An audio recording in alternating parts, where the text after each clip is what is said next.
All right, so here we go. We'd like to welcome you once again to What the F Over. And instead of doing our video inside the house of the retired Popo, we decided to come outside. We have a guest with us today, Shawn Laurie of tell me exactly what is the name of your program? Not that it escapes me, but yeah. I don't want to lose, you know. I'm basically just I'm an advocate. So I basically just raise awareness for veteran suicide and mental health and addiction. Those are the three things I do. And then of course I got my branding, which is Shawn the VeteranGuy. Shawn the VeteranGuy. Okay. Yeah. So basically you're raising awareness about veteran suicide. So we're going to talk about that a little bit. And usually, as I always do, I like to use Marcus Aurelius quotes just because, as I always say, he was a brilliant guy. In a time where there were a lot of brilliant people, I guess, but he sticks out to me.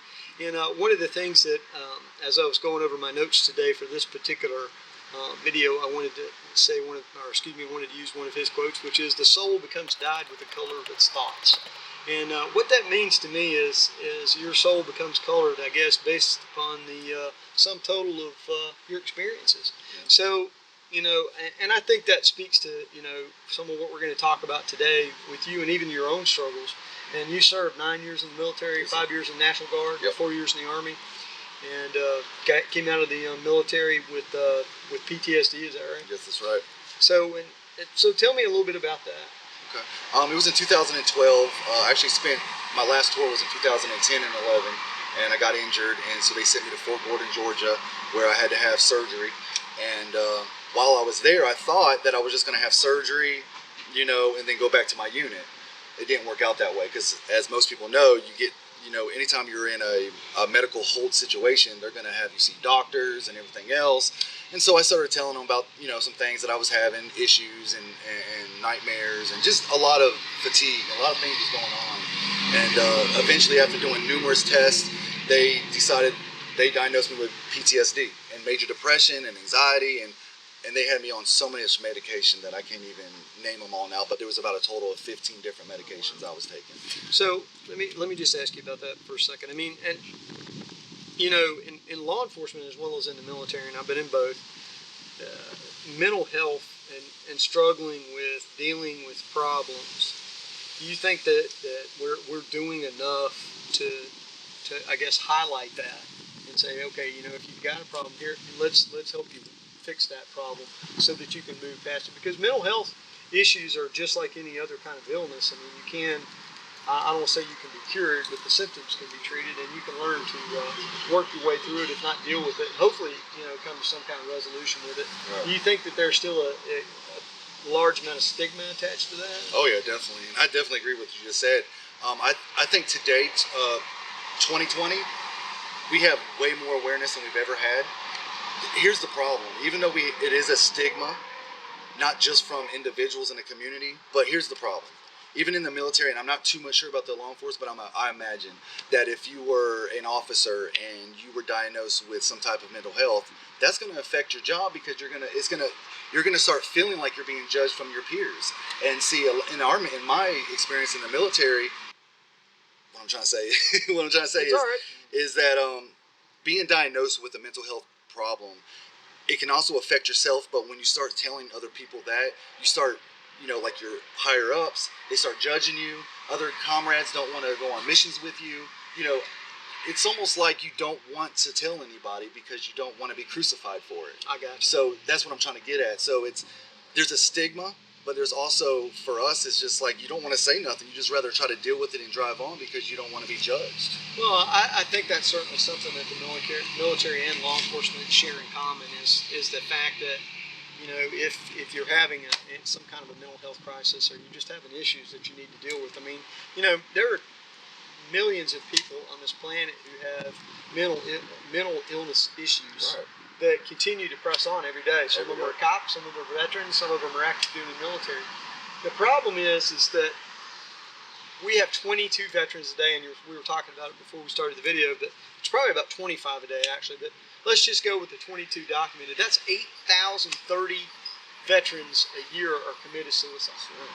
And, you know, just to put that into perspective for you, 22 soldiers or military personnel were killed in action in Afghanistan in 2019, 22, versus 8,030 veterans having taken their own lives. And now this is not including the actual number of active duty military folks who are committing suicide every year. I don't know that there's a study on that right now that I can get a hold of, but just that number, 8,030. And this isn't including the number of as far as that could not be documented as a suicide, such as overdoses with alcohol and drugs and some of the other things that happen.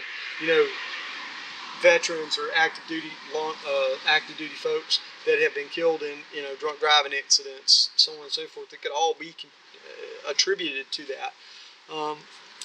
In addition to the just the rampant homelessness population that's going on with veterans.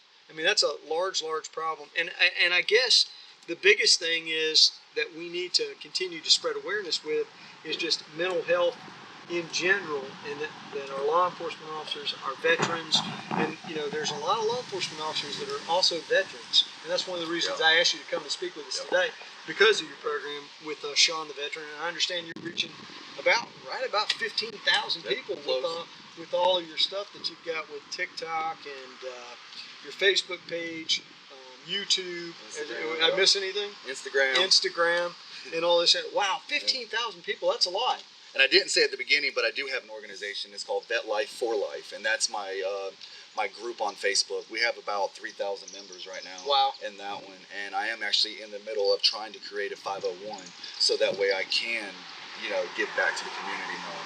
So. Yeah, it's amazing to me that if you took all of the people in law enforcement who've served in law enforcement and all the people who've served in the U.S. military to defend the 325 plus million people in our country, it's actually less than 1% of our entire population has stood up to defend our country or worn a gun and a badge. Isn't that crazy? Less than 1%. Nuts. When you think about how many people are in this country and only 1% it's amazing. has actually stepped up. But here's the thing, though. They've had the intestinal fortitude, the dignity, the honor, the drive to do something besides just do for themselves. They've chosen to do for others, and that to me speaks volume of that one. And even if the reason that they do, I love to hear people like you remember back in the day when if somebody was in the Army, if the drill sergeant walked up to you and said, "Well, what was your purpose for joining?" And if you were to say education, you would get slammed. Right. That's not why you're here. But even if it was the simple fact that you wanted to take care of your family, you want a better opportunity, you wanted to get education, you still signing that dotted line, and you're putting your life on it. I agree with that. 100%. So I tell people, it doesn't matter if he joined for college. The point is, he was willing to step up and do what had to be done. Exactly. And we know within that 4 to 6 years, you might just get deployed. So yeah, exactly.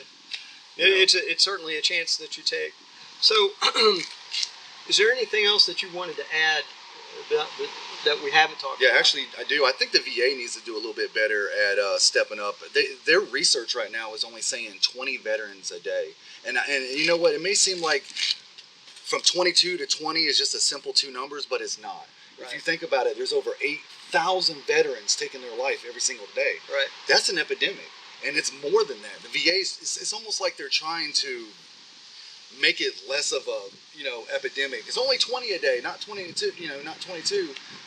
But it's like you said at the beginning, we have a lot of veterans that are not documented. We have a lot of veterans that are committing suicide by ODing on their medication, drinking with their medication, or they need to just do a little bit more research and really put the actual numbers out there. It's more like 25, like we said at the beginning. Right. But mental health is a big issue, and I think that.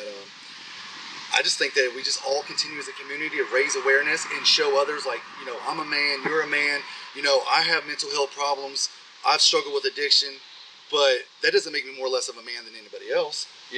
That's the stigma. A lot of these men are ashamed. A lot of the guys from Vietnam, they come back with they used to call it shell shock. Right. They didn't have the PTSD at the time. And a lot of them, they don't even want to tell their story because they feel like people are going to judge them, or they feel like they're less of a man or a woman or whatever. I just say don't feel that way. You can reach out to people. There's so many of us veterans and law enforcement that struggle with these issues, and we don't care what people have to say about us. We're going to stand up, and I'll show you that I'm a man just because I'm coming to you now and admitting that I have a problem, but there is a way, there is a solution. through purpose and all kinds of other things that we can get into later. But there is a way to maintain, to go forward. Right. People look at me and they say, well, how do you got PTSD and do all this that you do? Well, it's not just overnight. Like, right. I've been struggling for 10 years with this stuff. It's taken me darn near 10 years to get to where I'm at now. But once I figured out how to do it, how to create my mindset into a positive way and say, you know what, I'm not going to let my diagnosis to basically define who I am. Right. I'm not Shawn with PTSD. Okay, I might have a diagnosis, but that's not who I am. Right. And so that's what I like to do, is encourage others that are struggling and say, look, man, you can step up. You can do whatever it is you want to do. Just because you have depression, just because you have PTSD, doesn't mean you have to be that person. Right. You don't have to be the guy with depression. Yeah, you're going to have days where you're stuck in the house and you don't want to socialize and all that, but you can step out of that comfort zone little by little. The biggest example I like to give is people talking about Walmart, right? Even before all this, Walmart was the craziest place to go. If you're somebody that has PTSD, anxiety is very hard to deal with. Right. Get around people, it's just like, I got to get out of here. So I tell people, start off easy. Start going to like the dollar store. Start going places where there's not a big crowd, and always remind yourself that nobody's forcing you to be there. You're not in chains. So when you go into a place like that and you're feeling very overwhelmed, just think about it. And if you start feeling that way, you can step away. You can step outside, catch your breath. Practice makes perfect. You just got to continue to go, continue to drive on, because, honestly, nobody's going to do anything for us in this world. Nobody's going to give you your success. If you want to be successful and fight and still live with these issues that you have, you just have to accept it. Okay, I have this. Now what can I do to get better? And that's what I do. I try to look, you can get better. It's not a magic wand or a magic pill. It takes hard work, dedication, and you can get better. Okay. One last question for you, real quick. How do you feel? And I know, and it's been a long time since I was in the military, and I know what it's like in law enforcement. And our leadership in law enforcement has a long ways to go in helping their folks to deal with the mental health issues. Just for the simple fact that you got to have the support of your leadership, and that's small unit leaders all the way up to your chiefs and sheriffs and administrators to help folks move through these problems so that they can continue to be productive and successful. That's right. What are your feelings on that as far as leadership is concerned, as far as kind of interdicting this problem and kind of making it better? I definitely think leadership is very important. And what I personally think is that if you are a leader and you say you have a soldier or an officer that is struggling, it's your responsibility to make sure that they're getting the help they need. And it's your responsibility not to broadcast it. I don't think everybody needs to know your business. I agree with that. Because, if we're struggling with depression or anxiety or whatever, that doesn't necessarily mean I'm going to be, how we put it in the military, a liability. We're not going to be somebody that's going to put your job in jeopardy or my fellow brother or my battle buddy in jeopardy. I mean, of course, it depends on how severe you are. Right. But I think for the most part, it should be between you, your leadership, and your doctor. And that's it. I think it could be managed. Right. And I think it's just up to the leadership to make sure that if somebody reaches out to you, you definitely follow up on it. Well, I agree with that. And in addition to that, I also think that our leaders should take the time, and that's our small unit leaders all the way up to your chiefs, your sheriffs, whoever, should know their troops well enough to know exactly what's going on with them. Not just, if you don't know all the names of the folks that work there, then there's a problem there. You should know about them. You should know their families. You should know the issues that are going on with them. Because it's not just alcohol and drugs and things that people will turn to when they're dealing with depressions. There's overeating. There's all kinds of different elixirs that people use to deal with their mental health problems. And it could be a plethora of different things. Going out and buying things that you can't afford. Yep. There's all kinds of different things that people turn to when they're dealing with depression. Well, I'm so happy to have had you here with us today, Shawn. It was just a pleasure. I really applaud what you're doing with your 22-day program, the 22K that you guys have. September the 19th, we're going to follow that up. We're going to do this will be our second annual, so I'm excited about that. Well, this time, me and of course the mayor here in Darlington will be running it again. Which can't keep up with you guys. We're the only two idiots who will probably run it, but that's okay. Yeah. I enjoyed it then. Other than the kidney stone I had when I ran it last time was a little brutal, but it is what it is. But we want to thank you for coming and spending a few minutes with us here at what the F over. And as always, be safe out there. Thank you.